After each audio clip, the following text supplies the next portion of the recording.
జర చల్లబడ్డ పుండు ఇంకా మీరు పెట్టవలసిన మందు పుండు బగ్ బగ్ బగ్ మంట పడుతున్నారు. కానీ మహారాజు ఒక కాంబోజరాజు వలవల ఒక దుఃఖం తీసుకున్నాడు. వాళ్ళు ఆగమాగం పెట్టి ఆ డబ్బాలు తీసాడు వాడేసి అక్కడ వాడేసిన తర్వాత మహారాజా ఈ కథ ఇట్లా ఉండనే శరవందరాజు దీని కైలాసం పోతలేదు, ఎండికొండ శ్రీశైలం పోతలేదు.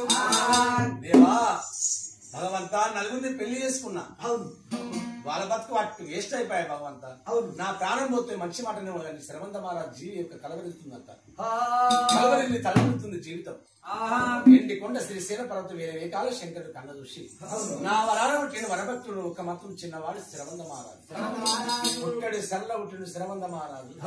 అక్కడ జీవి దొరకబట్టుకొచ్చుకొని అర్చతలు దొరకబట్టుకొచ్చి ఆ పూర్వ చెట్టు చిత్తిత్తు మీద ఎప్పుడు మనం తొడిగించి సంఖ్య పుల్లగా జీవితానికి పుల్ల వచ్చినప్పుడే సత్యరాజుగా దిగ్గులు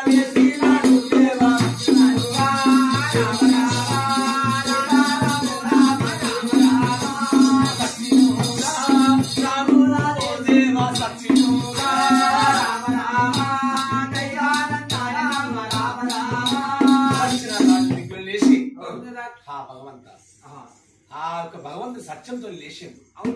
భగవంతుడు వచ్చి లేపిండు శంకరుడు. అప్పుడు మాత్రం నలుగురిని వదులుకొని రాక్షసి బిడ్డ రవణిల వనుక ఆ యొక్క మాత్రం కుర్మ సాయి అక్కడికి యోజన గాంధీ గౌరవ సార్ దొరుకుని శాంబాపురి పట్టణం వచ్చి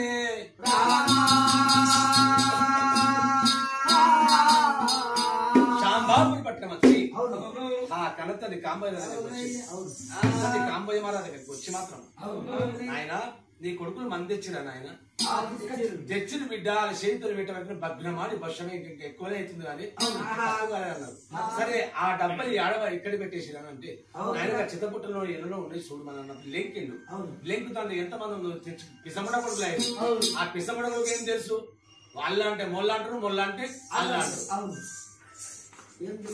వాళ్ళు అప్పుడు చిత్రగుప్తులయ్యారు. అప్పుడు శరవంత మహారాజు